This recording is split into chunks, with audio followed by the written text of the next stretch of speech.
சிறகடிக்க ஆசை சரியில்ல. டுடே எபிசோட்ல நம்ம முத்து இருந்துட்டு சத்யா கிட்ட போயிட்டு, "நீ ரேகா கிட்ட போயிட்டு உன்னோட காதல நீ சொல்லு. ஆகுறது ஆகட்டும். அதுக்கப்புறமா நம்ம பார்த்துக்கலாம்." அப்படின்ற மாரி சொல்லிடுறாங்க. மீனாவுக்கு ரொம்பவே பதட்டமா இருக்கு. "வேண்டாம் சத்யா" அப்படின்ற மாரி சொல்லிக்கிட்டு இருக்காங்க. பின்னாடி ஏதாவது பிரச்சனை வருங்க. அவங்க வேற ஸ்டேட்டஸ், நம்மளுடைய வேற ஸ்டேட்டஸ் அப்படின்ற மாரி சொல்லிக்கிட்டு இருக்காங்க.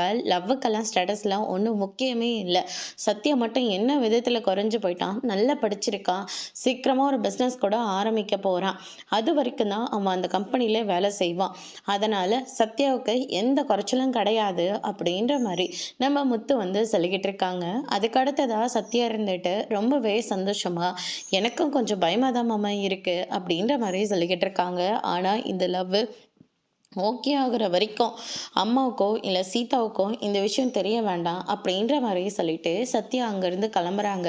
அதுக்கு அடுத்ததாக வந்து பார்த்திங்கன்னா இந்த பக்கம் நம்ம விஜயம் இருந்துட்டு பொண்ணு வீட்டுக்காரங்க வராங்க அப்படின்னு சொல்லிட்டு வீட்டையே ரெண்டாக்கிட்டு இருக்காங்க. அண்ணாமலை இருந்துட்டு, "என்ன விஜயா பண்ணிக்கிட்டு இருக்க, கீழே கீழே எங்கேயாவது விழப்போற" அப்படின்ற மாதிரி சொல்லிக்கிட்டு இருக்காங்க. பொண்ணு வீட்டுக்காரங்க வேற வந்துடுவாங்க, வேலையெல்லாம் ரொம்ப அதிகமாக இருக்குங்க அப்படின்ற மாதிரி சொல்லிக்கிட்டு இருக்காங்க. முதல்ல போய் அந்த பக்கம் உட்காருங்க, நான்லாம் உட்காருது இருக்கட்டும், நீ எங்கேயாவது விழுந்துட்டா நான் ஹாஸ்பிட்டலுக்கு தூக்கிட்டு போனோம்ல, அதனால நான் நின்றுட்டே இருக்கேன் அப்படின்ற மாதிரி நம்ம அண்ணாமலை வந்து சொல்லிக்கிட்டு இருக்காங்க. பொண்ணு வீட்டுக்காரங்க வரும்போது இப்படியே அபசகுணமாக பேசிக்கிட்டு இருக்கீங்களே அப்படின்னு சொல்லிட்டு ஒரு பக்கம் ரொம்பவே கோவப்பட்டுக்கிட்டு இருக்காங்க. அதுக்கு அடுத்ததாக ஒரு வீட்டில் ஒரு நல்ல விஷயம் நடக்கிற போது வீட்டோட 2 பிள்ளைங்களும் மருமகளுங்களும் இருந்திருக்கணும். ஆனால் நீ யாருமே வேண்டான்னு சொல்லிட்டு நீ மட்டும் தனியாக நின்றுட்டுருக்கல்ல அப்படின்ற மாதிரி சொல்லிக்கிட்டு இருக்காங்க. அதெல்லாம் அவங்க கிட்ட வரும்போது அப்படி பேசிக்கிட்டு இருக்காதீங்க அப்படின்ற மாதிரி விஜய் வந்து சொல்லிக்கிட்டு இருக்காங்க. அதுக்கு அடுத்ததாக பொண்ணு வீட்டுக்காரங்களும் வந்துடுறாங்க. இவங்க தான் பொண்ணோட அப்பாவும் அம்மாவும் அப்படின்னு சொல்லிட்டு இன்ட்ரடியூஸ் பண்ணி வைக்கிறாங்க.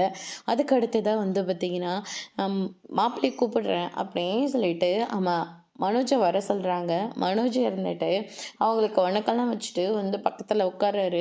"என்ன பண்ணிக்கிட்டு இருக்கீங்க?" அப்படின்னு சொல்லிட்டு கேட்கவும், "ஷோரூம் வச்சுருக்கேன்" அப்படின்ற மாதிரி சொல்கிறேங்க. உடனே விஜயா இருந்துட்டு, "அந்த ஷோரூம் கூட என் பேரில் தான் இருக்குது, விஜயா ஓமோ பேலக்ஸ்" அப்படின்ற மாதிரி சொல்லிக்கிட்டு இருக்காங்க. அதுக்கடுத்து இதான் என்னுடைய விசிட்டிங் கார்டு அப்படின்ற மாதிரி சொல்லிக்கிட்டு இருக்காங்க. அதில் இந்த காலத்தில் ஒரு டிகிரி படிக்கிறதே ரொம்ப கஷ்டமாக இருக்குது. ஆனால் இவர் இத்தனை டிகிரி முடிச்சிருக்காரு. நீங்கள் அவரை படிக்கிற வரைக்கும் நீங்களும் கஷ்டப்பட்டு படிக்க வச்சுருக்கீங்கள, ரொம்ப பெரிய விஷயம் சார் அப்படின்ற மாதிரி அண்ணாமலையை வந்து பாராட்டுறாங்க. அது விஜயாவுக்கு பொறுக்கல. அதுக்கு அடுத்ததாக வந்து பார்த்திங்கன்னா நம்ம அண்ணாமலை இருந்துட்டு, "நான் உங்ககிட்ட ஒரு முக்கியமான ஒரு விஷயம் பேசணும்" அப்படின்ற மாதிரி சொல்லிட்டு இருக்காங்க. "நல்ல நேரம்லாம் முடிஞ்சு போயிடுங்க, அமைதியே இருங்க, அது முடிஞ்சாலையும் பரவாயில்ல, நீங்கள் சொல்லுங்கள் என்ன விஷயம்" அப்படின்னு சொல்லிட்டே கேட்கவும், "மனோஜ் மட்டும் எங்களுடைய பிள்ளை கிடையாது, இன்னும் 2 பேர் இருக்காங்க. மொத்தம் எங்களுக்கு 3 பசங்க தான். அவங்க 2 பேர்த்துக்கும் கல்யாணம் ஆயிடுச்சு." "கல்யாணம் ஆயிடுச்சா? அப்பனா மருமகளுங்களாம் எங்க?" "அவங்களாம் அவங்க அம்மா வீட்டு வரைக்கும் போயிருக்காங்க.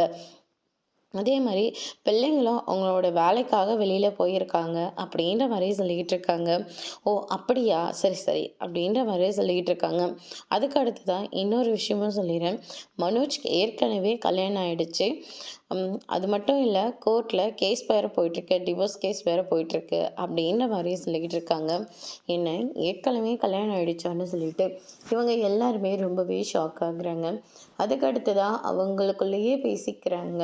"எங்களுக்கு ஒன்றும் பிரச்சனை இல்லை, பொண்ணுக்கும் தோஷம் இருந்ததுன்னு சொல்லிட்டு அவங்களுக்கே இப்போ 30 வயசுக்கு மேலேயே ஆயிட்டுருக்கு" அப்படின்ற மாதிரி சொல்லிக்கிட்டு இருக்காங்க. "அதனால் எங்களுக்கு எந்த பிரச்சனையும் இல்லை" அப்படி. ஆனால் சில பேர் இந்த விஷயத்தெல்லாம் மறைச்சிருவாங்க. ஆனால் நீங்கள் ஓப்பனாக பேசுனீங்கல்ல, ரொம்ப பெரிய விஷயம். நீங்கள் என்றைக்கு வரதா சொல்கிறீங்க? நாங்கள் நாளைக்கே வரோம் அப்படின்ற மாதிரி விஜய் வந்து தான் சொல்லிடுறாங்க. "நீங்கள் எதிர்பார்க்கறத விட நாங்கள் அதிகமாகவே பொண்ணுக்கு செய்வோம்" அப்படின்ற மாதிரி சொல்லிடுறாங்க. அதுக்கு அடுத்ததாக விஜயா அவங்க போனதுக்கப்புறமா அண்ணாமலை கிட்ட போயிட்டு, "இதெல்லாம் நீங்கள் அவங்க கிட்ட சொல்லணுமா?" அப்படின்ற மாதிரி சொன்ன உடனே, "பின்ன சொல்லாமல் எப்படி இருக்க முடியும்?" அப்படின்ற மாதிரி சொல்லிடுறாங்க. அதுக்கு அடுத்ததாக வந்து பார்த்தீங்கன்னா இருந்துட்டு ரேகாவை பார்க்கறதுக்காக போகிறாங்க. ரேகா ரொம்பவே வெயிட்டிங், ரொம்பவே டென்ஷனாக வேறு இருக்காங்க. சத்யா, உனக்காக தான் நான் வெயிட் பண்ணிகிட்ருக்கேன். எக்ஸாம் ஹாலில் கொஷின் பேப்பருக்கு எப்படி வெயிட் பண்ணிகிட்ருக்கணுமோ அந்த மாதிரி எனக்கு வெயிட்டிங்காக இருக்குது. தயவு செஞ்சு சீக்கிரமாக உன்னுடைய பதில் சொல்லு. ஏன்னா லவ்வோட ப்ரப்போசல் இப்படி தான் இருக்குமான்னு எனக்கே இப்போ தான் தெரியுது. தயவு செஞ்சு உண்மையை சொல்லு. எனக்கு ரொம்ப ஏற்ற மாதிரி ஒரு பதிலை சொல்லுவேன் தான் நான் நினச்சிக்கிட்டு இருக்கேன் அப்படின்ற மாதிரி சொல்லிக்கிட்டு இருக்காங்க. சத்யா இருந்துட்டு கையில் ரோஸ் எடுத்து நீட்டுறாங்க. ஐ லவ் யூ ரேகா அப்படின்ற மாதிரி சொல்லிக்கிட்டு இருக்காங்க. ஐ லவ் யூ சத்யா, நான் இந்த வார்த்தையை எதிர்பார்க்கவே இல்லை அப்படின்னு சொல்லிட்டு ரொம்பவே சந்தோஷமாக இருக்காங்க. அதுக்கு அடுத்ததாக என்னோடது வேறு ஸ்டேட்டஸ், உன்னோடது வேறு ஸ்டேட்டஸ், அப்பா கூட ஒத்துப்பாங்க, ஆனால் என் அம்மா இருக்காங்க பாரு அப்படின்ற மாதிரி சொல்லிக்கிட்டு இருக்காங்க. சந்தோஷமாக பேசிக்கிட்டு இருக்கிற போது சிந்தாமணி ஃபோன் பண்ணி எங்கே இருக்க ரேகா, என்ன பண்ணிக்கிட்டு இருக்க, கேர்ள் ஃப்ரெண்டா பாய் ஃப்ரெண்டான்னு சொல்லிட்டு டார்ச்சர் பண்ணிக்கிட்டு இருக்காங்க. ரேகா இருந்துட்டு அது ரொம்ப உனக்கு முக்கியமாம்மா, ஃபோனை கட் பண்ணுமா அப்படின்னு சொல்லிட்டு ஃபோனை வந்து கட் பண்ணிட்டுறாங்க. அதுக்கு அடுத்து தான் எனக்கு இருக்கிறதே என் அம்மா மட்டும்தான் பிரச்சனையாக இருக்காங்க. உங்கள் வீட்டில் எப்படின்னு எனக்கு தெரியல. வீட்டில் அக்கா மாமா சம்மதத்தோடு தான் வந்து உங்ககிட்ட என்னோட காதலை சொல்கிறேன். ஆரம்பத்துலேயே உன்னை எனக்கு பார்க்கும் போதே பிடிச்சிருச்சு. ஆனால் நான் சொன்னேன், அது நீ எப்படி ஏற்றுப்பண்ணி எனக்கு தெரியல. அதனால தான் நான் வெயிட் பண்ணிகிட்டு இருந்தேன் அப்படின்ற மாதிரியே சொல்லிக்கிட்டு இருக்காங்க. அதுக்கு அடுத்ததாக 2 பேரும் ரொம்பவே மனசு விட்டு சந்தோஷமாக பேசிக்கிட்டு இருக்காங்க. அதுக்கு அடுத்ததான் நம்ம மீனா இருந்துட்டு அடுத்த நாள் கோயிலில் போயிட்டு பூஜை பண்ணுறாங்க. என்னால் தான் மாமாவுக்கு ஆபத்துன்னு சொல்கிறாங்க. அது உண்மையாக இருந்தால் இதே என் மாமாவை நல்லபடியாக பார்த்துக்கணும் சாமி அப்படின்ற மாதிரி வேண்டிக்கிட்டு இருக்காங்க. அதுக்கு அடுத்ததாக அங்க பிரதேசமும் பண்ண ஆரம்பிக்கிறாங்க. நம்ம ஸ்ருதி வராங்க. என்ன பண்ணிக்கிட்டு இருக்கீங்க, நம்ம சீக்கிரமாக வீட்டுக்கு போகணும்ல, அதனால தான் சாமிக்கு அங்க பிரதட்சணம் பண்ணிக்கிட்டு இருக்கேன் அப்படின்ற மாதிரி சொல்லிக்கிட்டு இருக்காங்க. இந்த அடி மேலே அடி வைக்கிறீங்களா, அது ரொம்பவே ஹெல்த்துக்கு நல்லதான் அப்படின்ற மாதிரி சொல்லிக்கிட்டு இருக்காங்க. சரி, நானும் ரவியோட சேரணும் அப்படின்னு சொல்லிட்டு நம்ம ஸ்ருதியும் வேறு அங்கே பிரதர்ஷனம் பண்ணுறாங்க. அந்த நேரம் பார்த்து நம்ம விஜயா அந்த இடத்துக்கு வராங்க. அப்போ மனோஜ்க்கு பொண்ணு பார்க்குற விஷயத்த வந்து அவங்க சொல்கிறாங்க. மீன் அதை கேட்டு ரொம்பவே ஷாக் ஆகுறாங்க. அதோடு இன்னைக்கான எபிசோட் முடிச்சிருக்காங்க. இனி சிறகடிக்க ஆசையில் அடுத்தடுத்து என்னெல்லாம் நடக்க போகுதுன்றதை வெயிட் பண்ணி பார்க்கலாம். தேங்க்யூ.